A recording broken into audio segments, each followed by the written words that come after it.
So guys, welcome. We're still admitting the full waiting room. But yeah, we are so excited to get going today with these three legends, icons, a part of one of the most iconic musical films and just films of all time.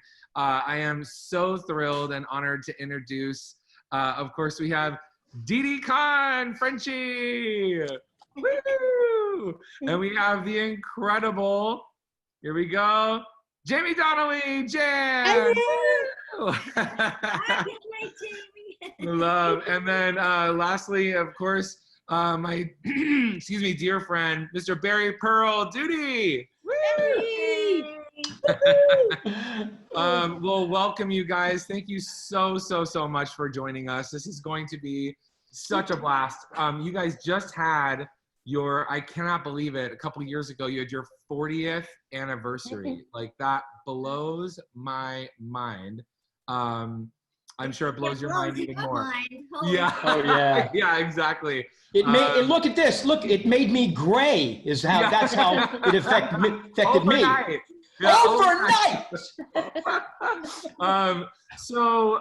You had, I mean, what a cast. I mean, John Travolta, Danny Zuko, Olivia Newton-John, Sandy Stockard, Channing Rizzo, Jeff Conaway, Kanicki, Barry Pearl, of course, Doody, Michael Tucci, Sonny, Kelly Ward-Putsy, Doody Frenchie, Jamie Donnelly, Jan, and Dinah Manoff as Marty, of course, and then Eve Arden and Sid Caesar, Frankie Avalon. I mean, what an insane, incredible moment in time that is lived on and will continue to outlive us all. I mean, it's literally just, and it's such a special show to me.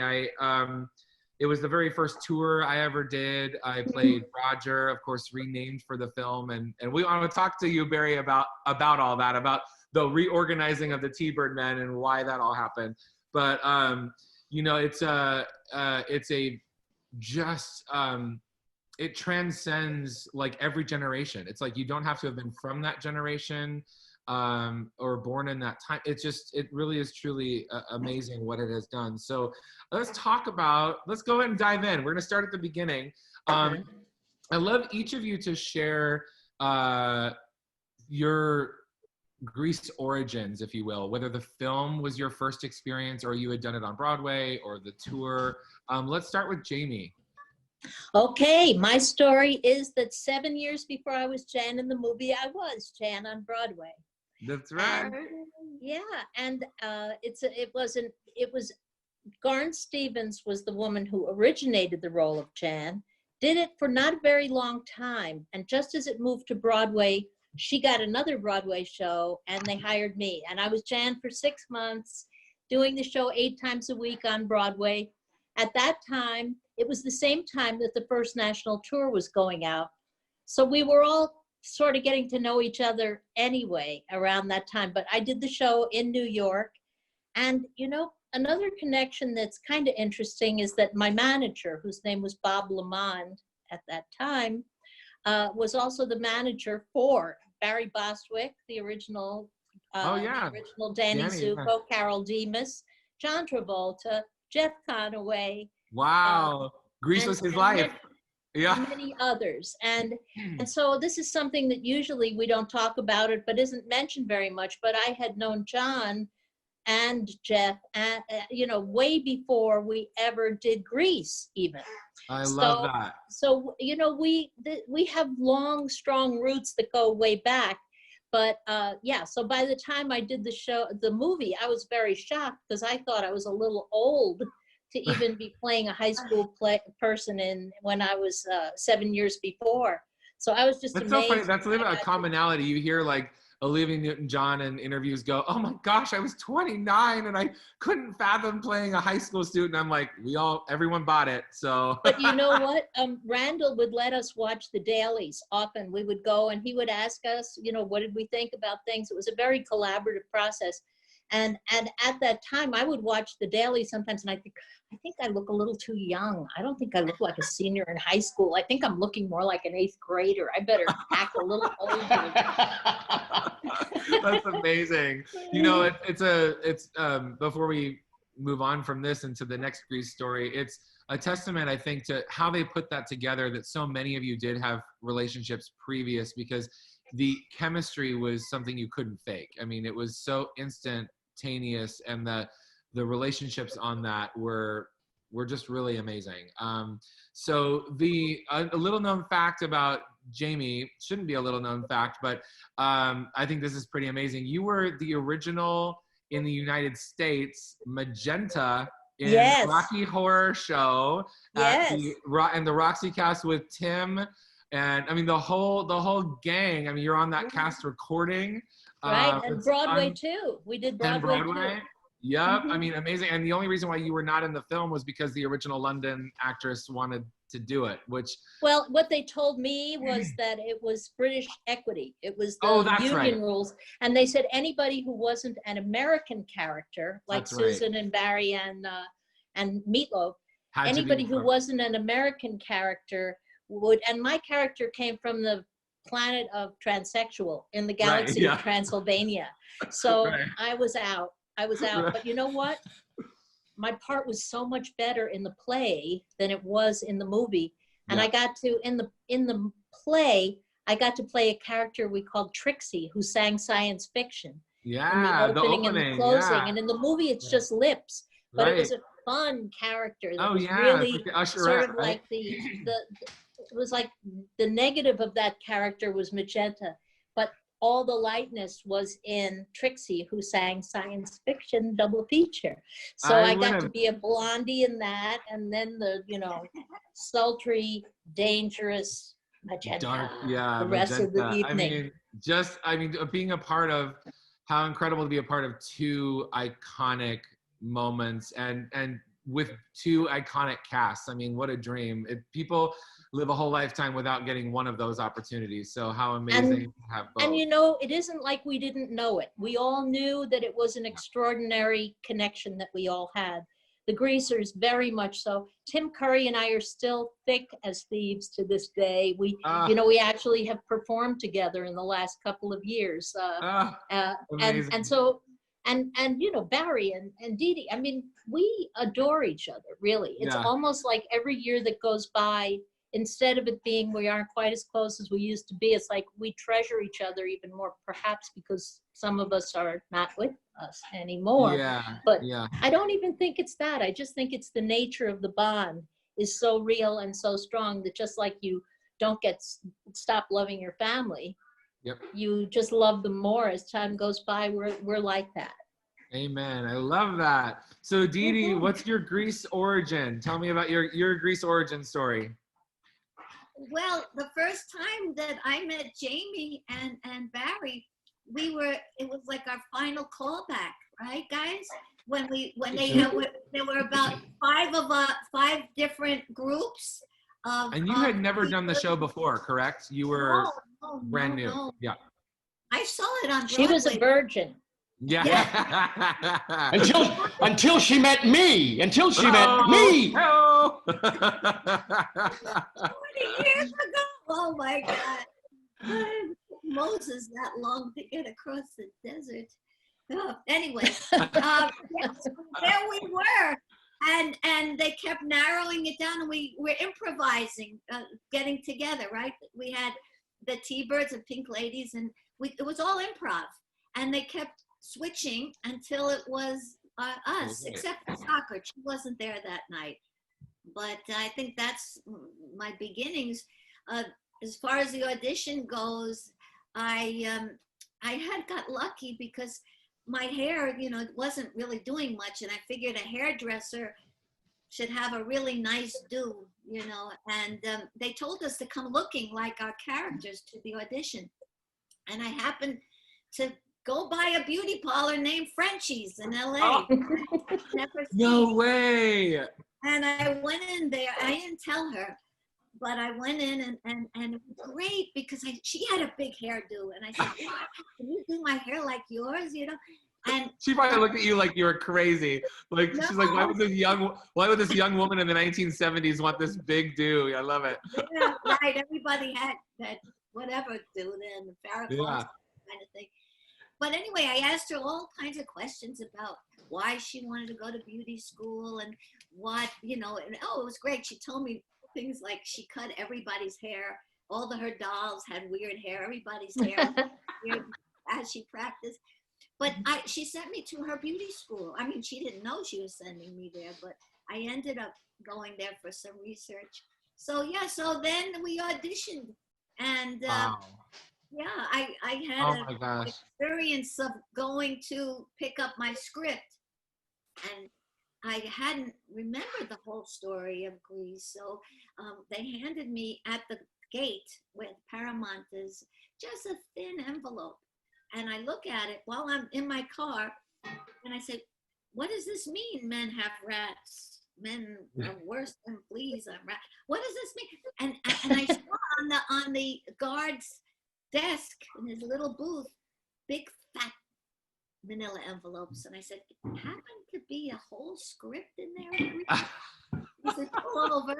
And I did, and I went and sat under his desk and read up to the point of that line. So I knew what was going on. Good for you. That's amazing. That is awesome. You know, another part of my childhood, I have to say, I first knew you because you have, obviously, you're very famous for many things, but you're amazing. Hello, Stacey voice. Jones. Yeah. I actually first knew you from Raggedy Ann and Andy. Yes. Oh, my That's goodness. where I grew up. That's Yeah. 100%. When I saw Grease, I was like, that's that's my childhood, like right there. Like that's the voice. So you could just, tell it was amazing. So my brother and my sister and I grew up watching that. We watched it recently. I was like, what an amazing and like psychedelic trip of a cartoon. It is so great. It's so That good. fellow Dick Williams who directed that, he was a genius. It's so good. It holds up. It's like actually kind of like the first Toy Story. It's like all these toys coming to life, and it's really cool. So Barry, tell me about your Grease origin. I know you had been with the show before. Yeah, this will probably take up the rest of the time. Great. Okay. First, I want to shout out to Patty Cipriani and Mary Wilson and Brittany Anderson, who I just did Ragtime with. Mwah. And Randall, I think, is on as well. Thank you all for joining us here today. This is just terrific. Well, okay, so in 1972, I was going to Carnegie Mellon University, and I had a bunch of folks that were transfer students from school out here in California. They kept telling me how much I reminded them of their friend Michael Lembeck. We did the same roles in the same plays, et cetera, et cetera. Okay, put that aside for a second. In the summer of 72, just before my senior year of college, I got a job with the Chicago Free Street Theater, and in it worked with a fellow by the name of John Lansing. And we toured all over Europe. I got credit for the first half of my senior year. Came back to school. John, in the meantime, had joined the cast of Grease in the national tour, the first national tour. He was their general understudy. They come through Pittsburgh. He calls me and says, you got to come down and see this show. Okay. Went down, saw the show. Walking backwards comes the role of Sonny, turns around, Michael Lembeck. It was like looking at myself. I said, my God, I can do this show. Called my agent the next day. I thought it was within a couple of weeks, but stuff that I just found in my garage proved it was later than that, because I came across my original script and the ticket stub from that particular performance of Grease in 1972. Wow. And so I called my agent. They got me a general audition. I went in, I guess, about a couple of weeks later, came back, got a call a week after that. Michael Lembeck has broken his ankle at the end of the first act doing We Go Together, called me in again, auditioned. They wanted me to go right up to Toronto to understudy the understudy. And if anybody else went down, Tommy Gerard, he would go into another. So I worked for, I said, I can't. I got 2 weeks of college to finish, which they let me do. I then joined them in Detroit. Jeff Conaway was playing, may he rest in peace, playing Zuko. In my world, the definitive Zuko. He was the Zuko in my real life as we grew up together. We were kids together. And so I watched and rehearsed. Mary Lou Henner, like you said, Travolta was playing Doody, Jeff, Ellen March was Marty, Jerry Zaks was playing Kinnicky. We know from Jerry Zaks, right? So, wow. So I go to Jerry towards the end of that 3 weeks and I said, hey, look, do you mind feigning illness so that Tommy will go into Kinnicky and then let me do Sonny? He goes, okay, well, I'll ask stage management if that's okay. No, that wasn't going to happen. And of course it didn't. But Saturday morning, May 19th of 1973, I get a phone call in my room saying, Jerry Zaks is sick, you're going on. So May 19th of 1973, I stepped on stage at the Fisher Theater playing the role of Sonny. Got it? Yes. I was then let go because Lembeck came back after that. I then rejoined the cast at the end of August that year, and did the last 10 months of the show because Lembeck left after they'd come to LA. Okay, 4 years to the day later, from May 19th of 1973, 4 years to the day, I landed the role of Doody in the film. Wow, that's so cool. That's amazing. That's my story. I mean, that's incredible. So that's how I got involved. You know, and Dee Dee is right with regards to improving and all that business. No, go ahead. I was gonna say that, like, you know, what a cool auditions for films are so not like that often anymore. I mean, you don't often get to meet your cast until the day you show up, and you guys all got to. They really spent the time, obviously, making sure that the group was perfect and, well, you know, obviously time well spent, I would say. But go ahead. 3 weeks rehearsal, you know. I was about literally, so my next question was, what was the first rehearsal like? And I want to talk about rehearsals. So you guys all get there. Some of you all know each other. Some of you don't. Obviously, you had all had met, except for Stockard, as you mentioned at the callbacks. So what was your first rehearsal like when you get there? What was the feeling and all that? Anyone want to speak to that? You know, a lot of it escapes me. You guys have a better handle on that than I do. I do know that we did rehearse for 3 weeks like a play, and then presented it to all of the casts in the films and television shows on the Paramount lot, which included Jack Nicholson, who was doing Going South, and Michael Landon, may he rest in peace, who was doing Little House on the Prairie.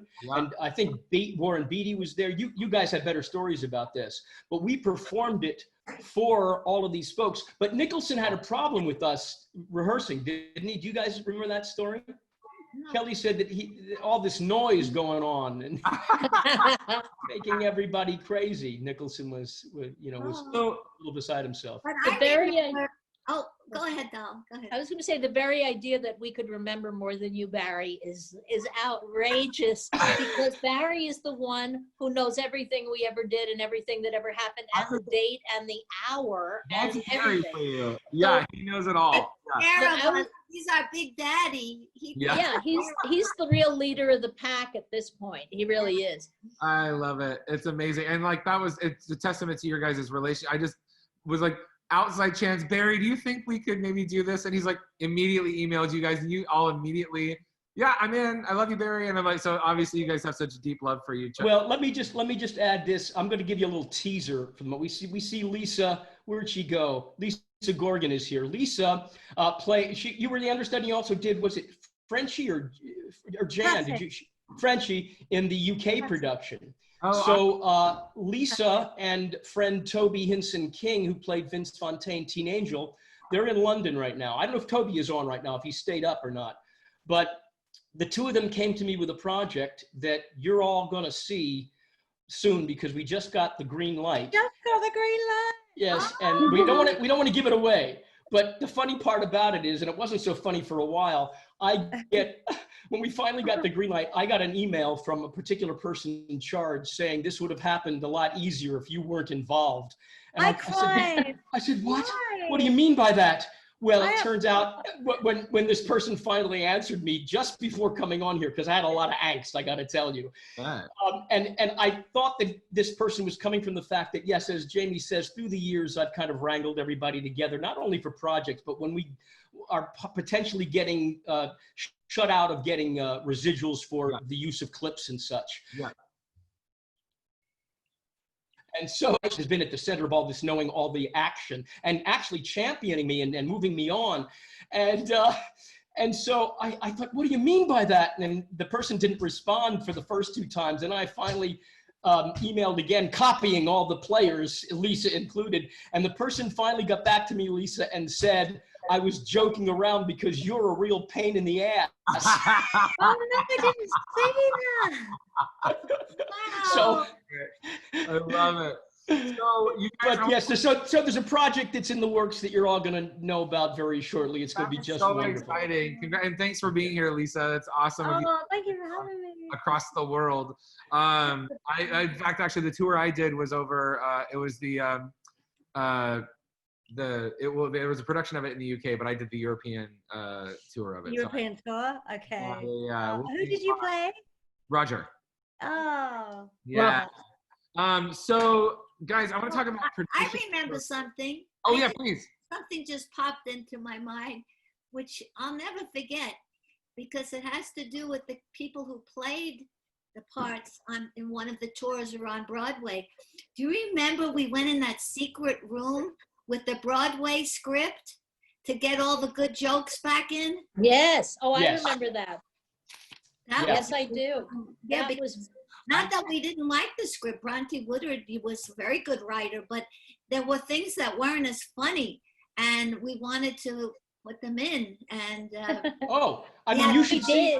did. You should see the scripts that I did. I have like 4 copies of original scripts, and one of them is like marked up with all this old stuff and all the new stuff that we put in. So I've got all that now. I've just come across it. Yeah. What we would have to do is we would know what were the funny things for our characters, Sure. and sometimes the same scene wasn't in.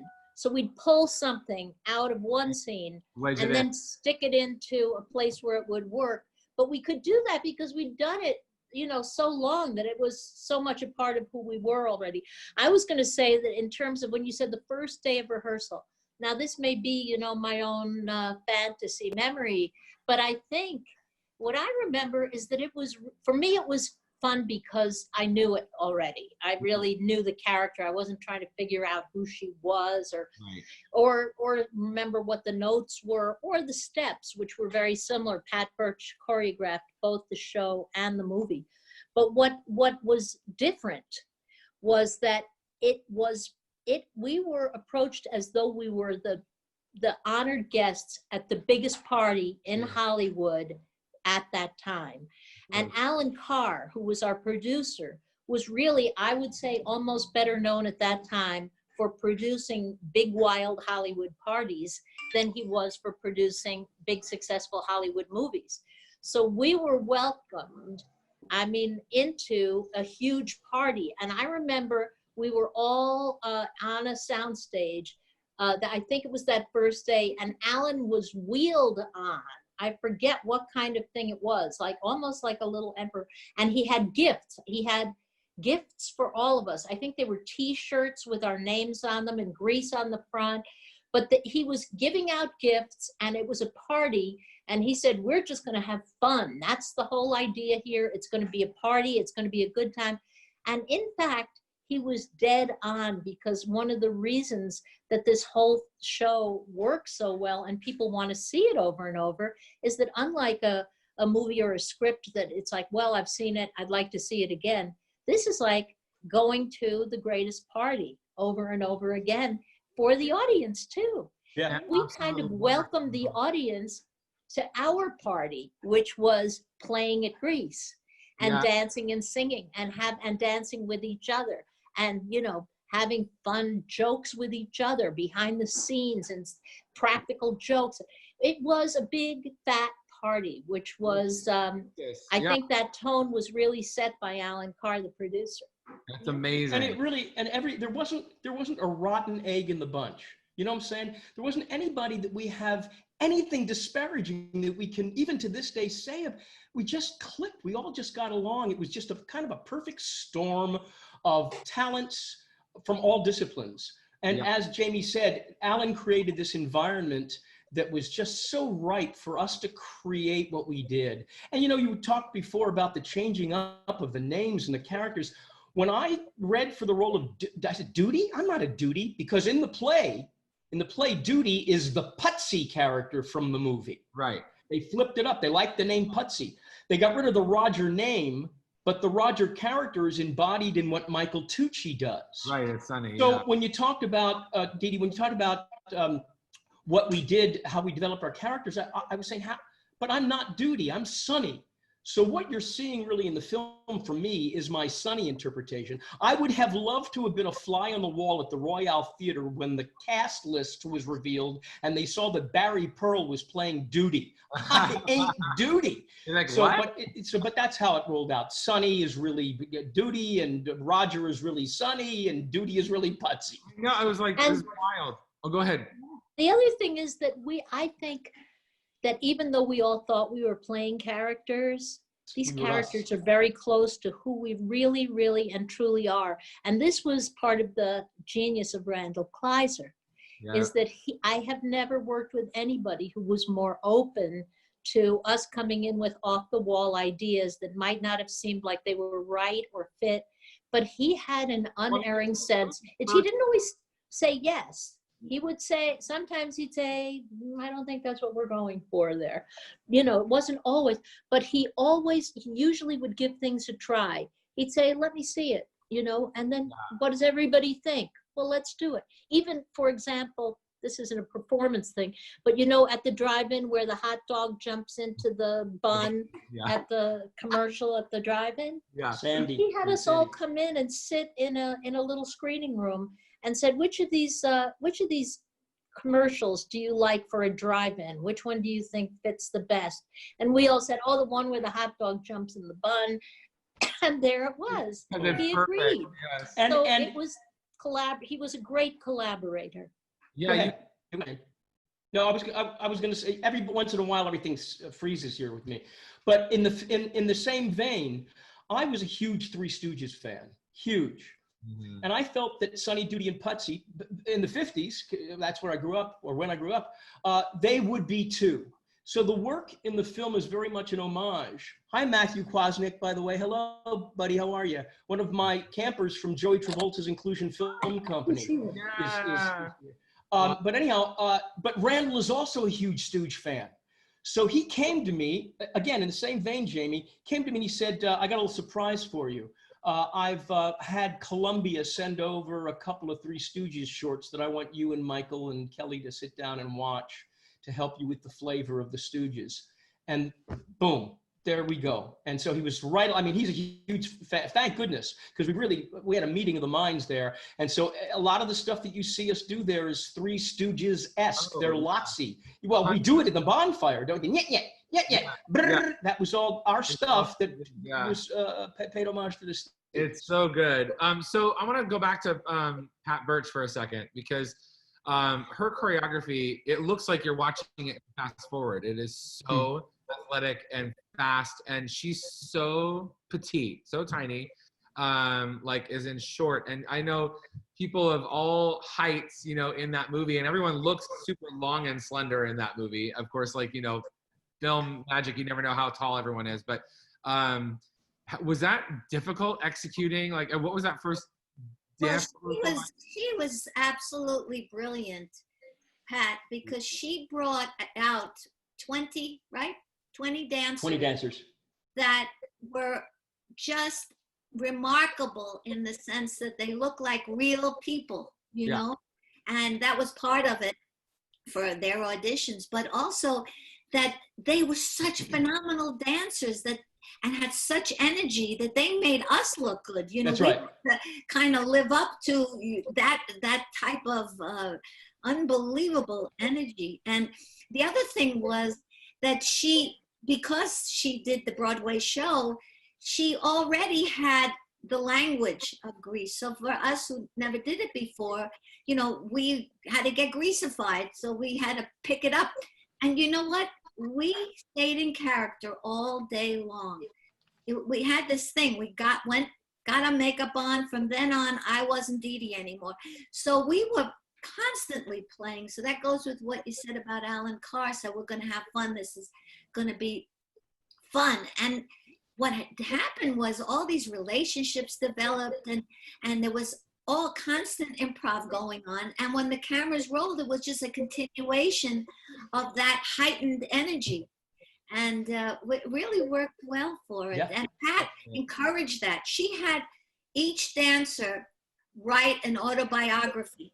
They had a name, they, you know, who they, where they came from, what their hopes and dreams were. And then they made couples and what that couple's relationship was.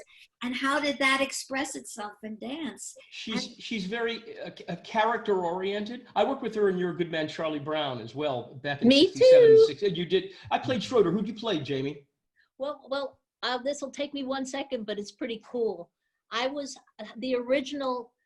They called me up and said, "Will you stand by for the two girls when it was a hit in the second Peppermint movie?" Patty and Peppermint Patty and Lucy.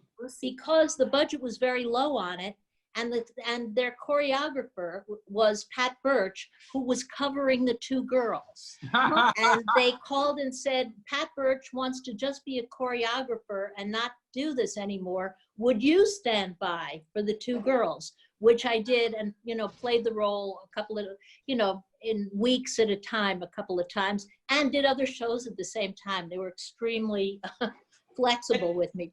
But that's, yeah, that I worked with Pat, and I said, "Okay, Pat, you're the choreographer," and off, that was it. She never performed.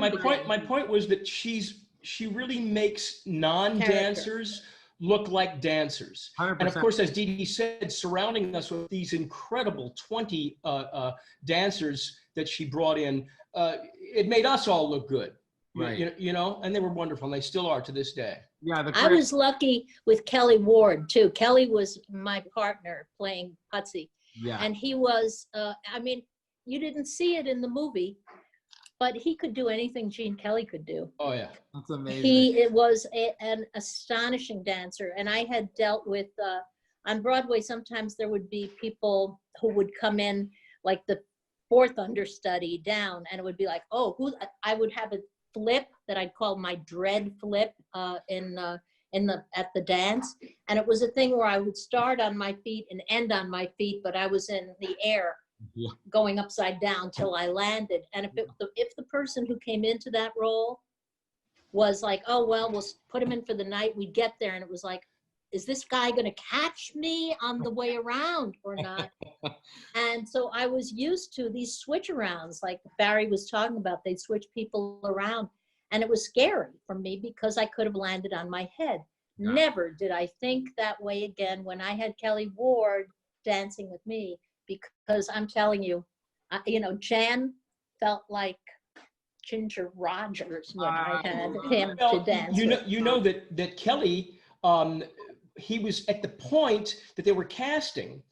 He was kind of down on his economic luck and looking for a job. And he had worked with Pat in either Truckload or Working or Zoot Suit, I think it was, and said, "Pat, I'd love to be able to come in and work with you." Well, we've got Carol Culver as our dance captain. She was also one of the 20 dancers, and she played Patty Simcox on the road, and I think on Broadway at one point. Anyhow, so that position's filled, and Kelly kind of put his tail between his legs, and then he came back to her again. "Can I help out with the casting, teaching the steps?" "Well, yeah, okay, Kelly." Brought him in, and the next thing you know, the eyes went to Kelly. The creative eyes went to Kelly, and he landed the role of Putsy. That's how, and he's a super dancer. He's a son of Bonnie and not Bonnie, yeah, the Wards. The Wards, yeah, very, very big family in here in Southern California, yeah.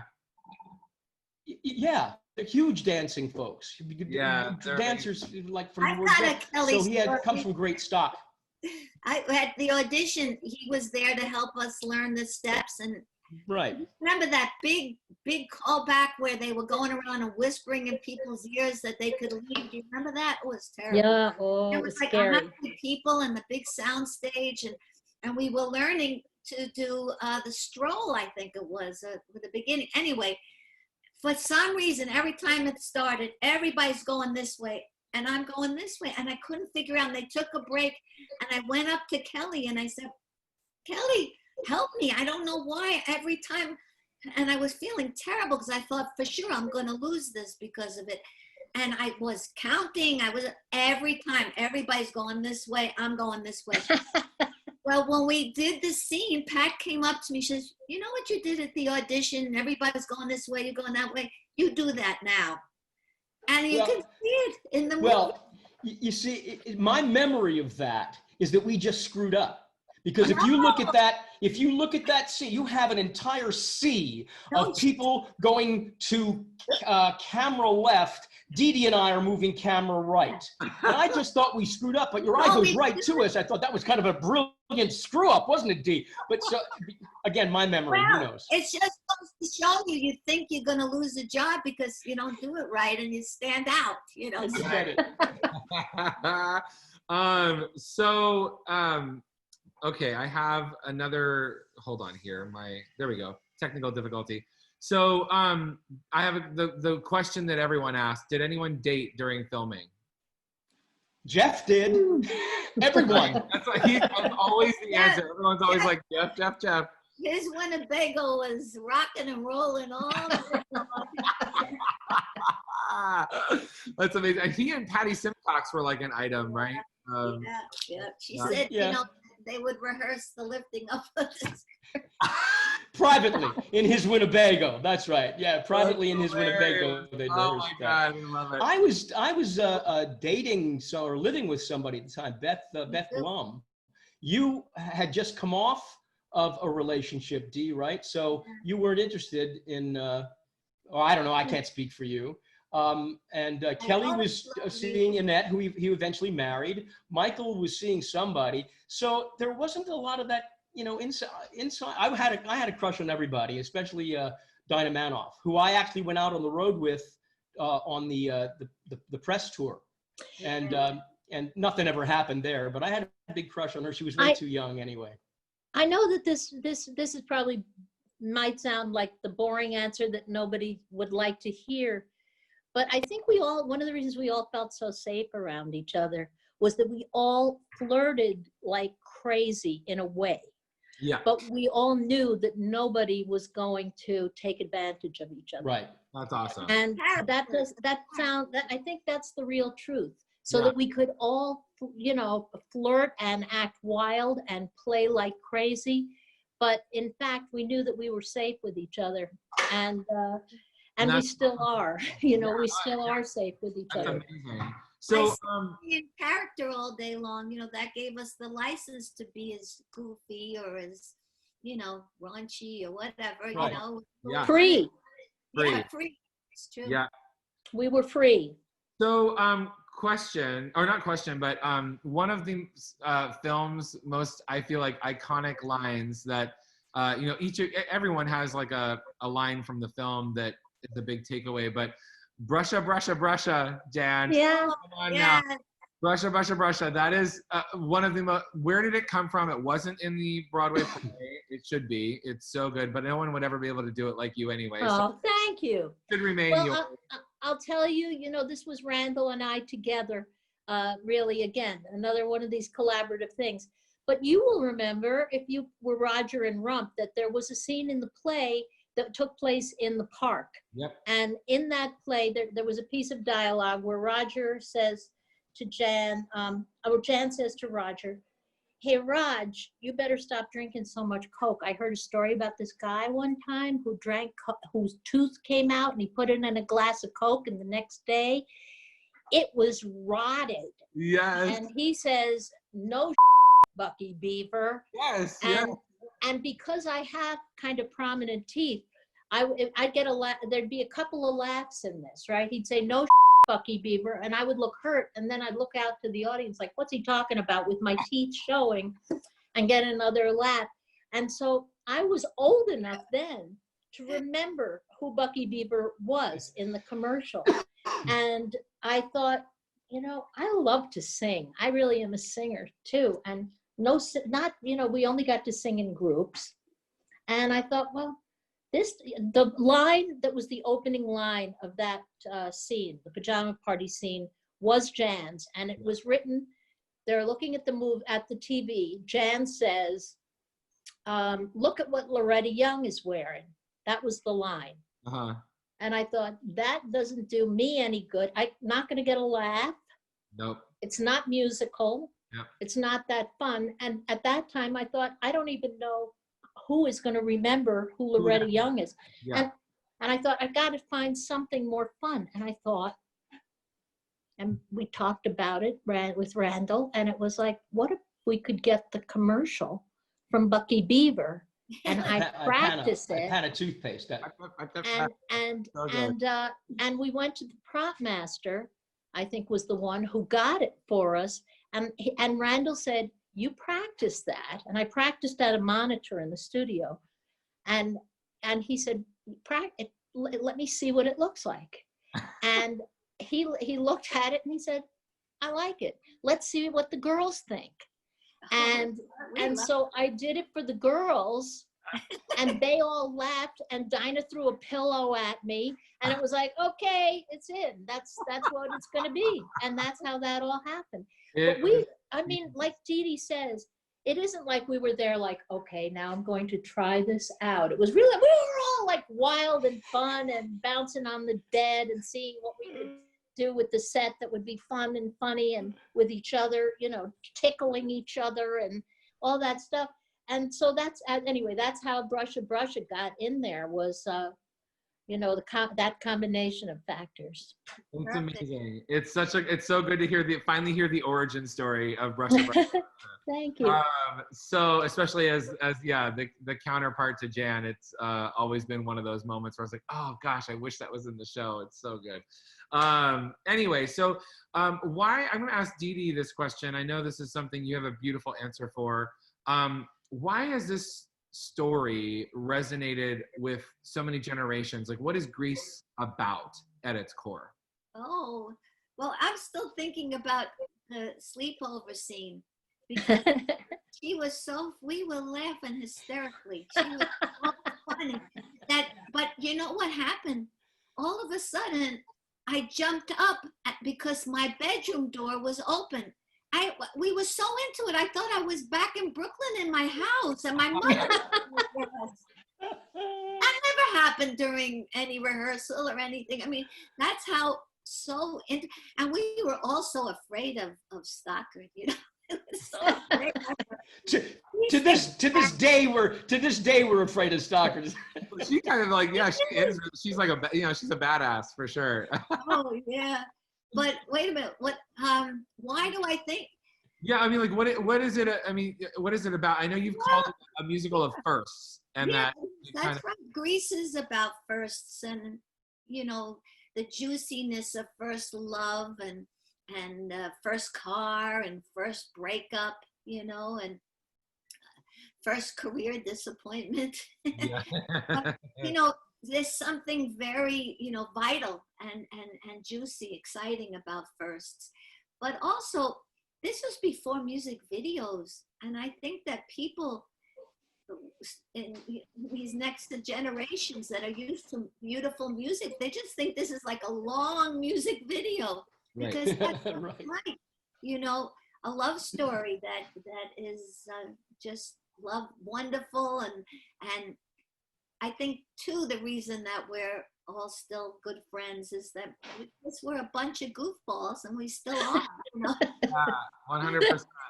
So, you know, people love to have a good time. You know, what happens, too, is as you get older, you start to see things in the movie that you didn't notice when you were a kid. Like, what's that saran wrap for? yeah. Yep. You know, a lot of things like that. Well, I mean, even so, as a kid, I never really ultimately, like, not the message. I don't even know really how to put it, but like, basically, Sandy has to like become somebody else, kind of a naughty girl, you know, gets the boyfriend and gets accepted, and hooray! And it's like, I never, as a kid, I never thought about it that way. But in like today's world, in the hashtag movement, it's luckily one of those things that still holds up, and people go, it's like with I Love Lucy, when he puts her over his knee and spanks her for being bad. It's like, still I Love Lucy holds up in a way that no one's ever gonna touch it. You know what I mean? You just go, well, that was the time, and that's Olivia and I have talked about this, and what was really happening, she was such a mega star. And Miss Goody, sweet Goody Two-Shoes. Yeah. But there was this other part of her. So she looks at it as not so much that she changed for him, you know, but that she brought out a side of herself that was really there. I love that. Longed for. And he did the same for her. So that's not about, demeaning yourself or changing yourself. It was just she blossomed. And also, you also have to remember that Zuko did the switch as well. That always gets lost in this story. It is. He becomes the jock. Yes. It's very interesting. Forgive me for dropping this name, but in the last day, I've been in communication with Brooke Shields. And my wife, Cindy, had sent me a link to the YouTube of her as Rizzo singing Worst Things I Could Do. Yeah. And the transition out of that song, which in the play and even in the film is Sandy going back to her room, her home, singing a reprise of Sandra Dee, and coming to the realization that she has to make this switch, and she calls Frenchie and says, Frenchie, do you have your makeup kit? I want to talk to you. And then Frenchie helps her in that transition. Well, in this YouTube, which is, I think, Tommy Toon's creation, the song is sung, Worst Things, Brooke is singing Worst Things, and then Sandy has been standing there, comes over to her and sings the reprise to her, to Rizzo. Yeah. And then says, Rizzo, do you still have your lipstick with you? Because Rizzo sings, Sandy, you must start anew. Right. It's not Sandy singing that in reflection to herself. Right. It's Rizzo singing it. And it's Rizzo that helps her make that transition. I was completely unaware of that. Oh yeah, that was, I saw that production on Broadway. It's cool to all the iterations of the show. And speaking of which, I want to, because we're going to have to wrap here in a second. You've been so generous of your time. But I want a couple quick things. Quick answers. Is there a song from the stage play that you so wish had made it into the film?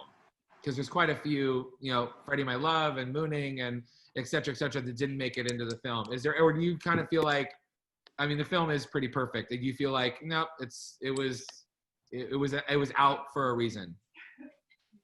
Jimmy? Well, by now, I think I have to say, I think the film is pretty perfect. It is, yeah. I didn't think so at the time. Honestly, we didn't know that, and I would think, gee, it's too bad I don't get to do Mooning or, things like that. But I think that it was very, very carefully put together and it was perfect. I remember thinking, because these were urban characters out of Chicago originally, they were based on real people in Chicago. Yeah. And it was like palm trees, California. Yeah. Most of us were East Coasters to begin with and who did that. And it seemed like, but I'm telling you, the movie as it is, I think is pretty close to perfect now. It is. And it is wild that they'd set it in California type because it's such an East Coast and or Chicago kind of vibe. And I never even put that all together thinking about it. But okay, so real quick, some statistics for anyone who's watching, because you guys have all been picked as the thing to represent the Tonys this year, right? Wow. Which is incredible. But I mean, I know a lot of people are like, oh, why a movie musical and why not a replay of a bunch of the best of Tony moments? And what people don't really understand about that is that the royalty payments on every union and every actor and every single person involved with creating the Tonys would be astronomical. So it makes it so that it's not possible. But you guys were the one out of every movie musical made, you were the one that was picked. And let's talk about why. It cost $4.2 million to make. The rights were almost $250,000 alone from the Broadway show. In its opening weekend, it made over double what it cost to make the film. It was almost a $9 million opening weekend, ranking only number 2 behind Jaws, with its all-time opening weekend record. And then it in like 19 days, over $40 million, 66 days, $100 million, became Paramount's second highest grossing film behind The Godfather, and then ending its initial run at almost $133 million, being the highest grossing film in 1978, and smashing through The Sound of Music's 13-year reign as the #1 movie musical in Wow. box office gross. So, I mean, that's incredible. Did you guys have, before we go into our 2-minute questions, which Jamie didn't get to hear about because we didn't find you before you came on, but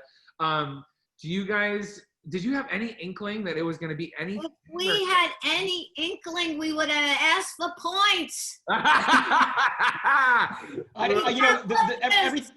Everything froze at that. I didn't hear your response there, Dee, because everything froze for a moment. But may I just say that nobody has such a crystal ball. Nobody does. Yeah. And we have to remember, I think that CBS owns the rights and they can do whatever they want in that time slot. Don't blame it on the movie. And this will be the first time. This will be the first time that a TV viewing public will see the sing-along, because it's the sing-along version that's going to, so to kind of follow the bouncing ball that Randall created with animation. It's stunning. Before we go forward and have to move into this 2-minute, you know that during this COVID thing, I've been cleaning out my garage and finding stuff, and I thought I would share this today. This is a letter to me from Doody from July of 1978.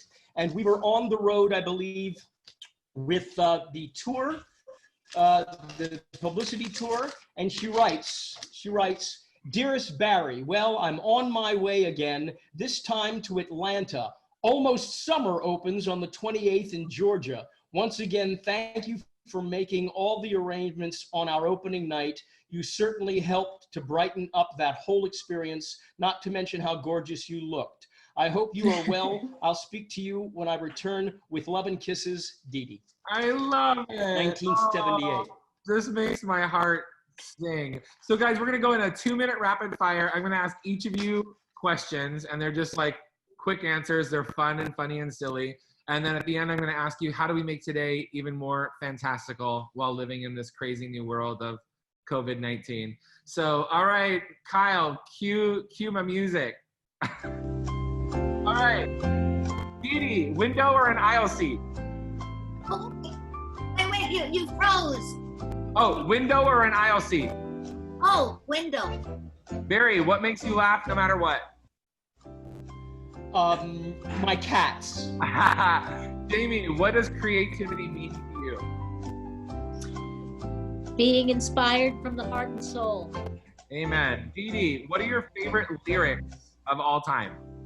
Oh, my favorite. Something. A song my husband wrote. Starting here, starting now. He actually wrote that, except for one line. Guys, she's married to one of the most brilliant composers of all time. He's unbelievable. I mean, I'll be in shock. I mean, their catalog is. Okay, sorry, that's not part of this. Okay, here we go. Barry, favorite holiday? Hanukkah. Yes, Jamie. What's heavily played? What is on your playlist right now? Like music you listen to? Oh, that's hard to say. I'm living in the mountains, and my playlist right now is that there's about to be a thunderstorm outside, and I'm going to be listening to the 3 creeks that come together outside my house as they're hit by a thunderstorm. Oh, gorgeous! That's amazing. Doody, if you could raid one woman's closet, who would it be? If I could be in one woman's If you could raid, if you could like steal clothes from one woman. Oh, woman's closet. Oh, I thought you said a classic. Oh, I think I'd like to try on a dress that Cher went to the Yes! I love it.